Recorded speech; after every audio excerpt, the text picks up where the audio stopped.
name is Nancy Trojanowski, and I'm very excited to be talking to you about our individual project, our virtual lab.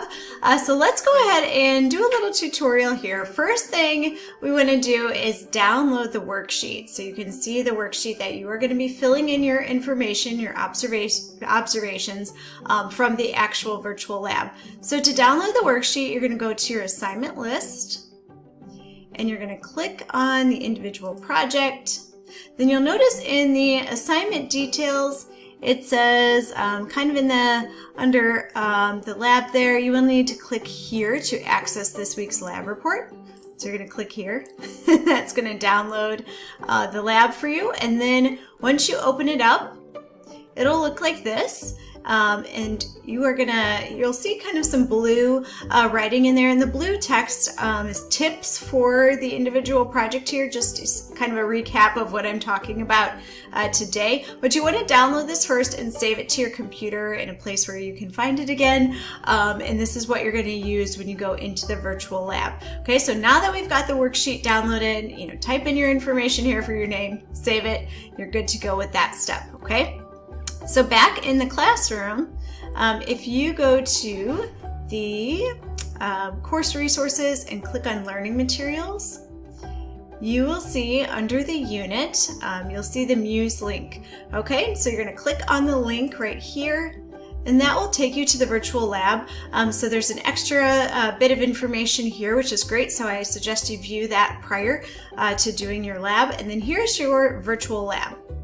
So you're going to click on this, okay, and you'll notice there's 3 sites that you will be going to. That corresponds to, find it here, these 3 areas. So the first site you're going to go to is some kind of flat soil, but it has vegetation on it, so lots of plants and things. And you're going to be testing these: the shallow water infiltration, deep water infiltration, and runoff, those 3 things, okay? Then the next site, site 2, is on a pretty good incline. It's a mountain on a pretty good incline there. So you're gonna be testing again for shallow water infiltration, deep water infiltration, and runoff. So you will be writing down these 3 for each of the categories. And then the final site, site 3, is bare soil. So there's no vegetation on that soil. And again, you'll be writing down your observations for those 3 categories. This one you will have to calculate. So the evaporation of water you will have to calculate, and I'll show you how to do that.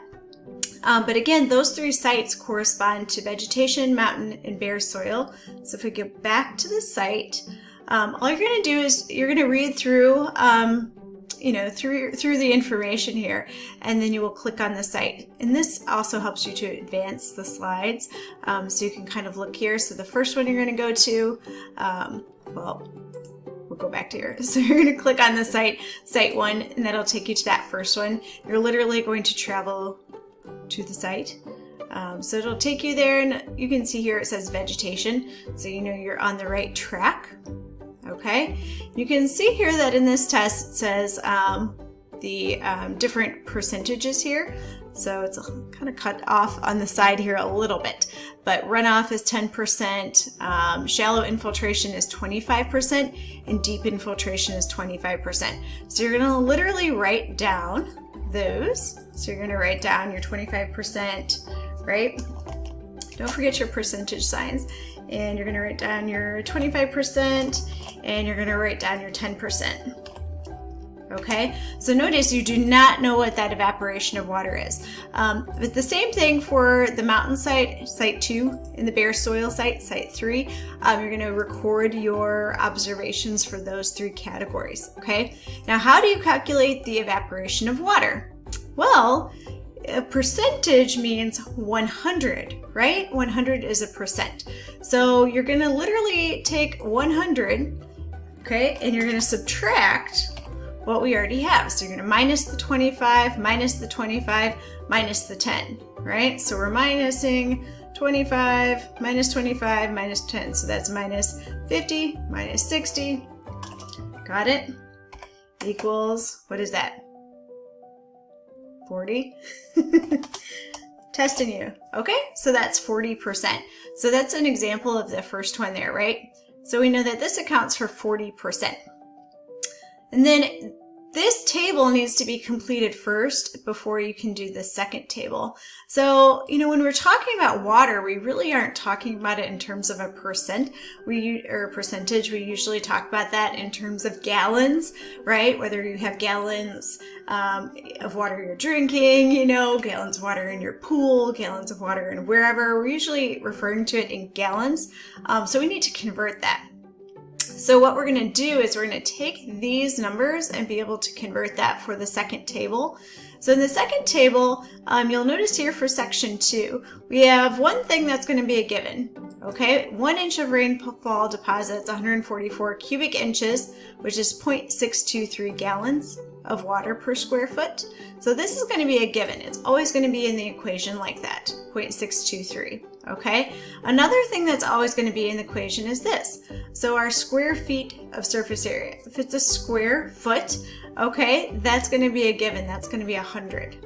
Okay, so you can see here we always have our 6.23 or 0.623. We always have our 100 square feet.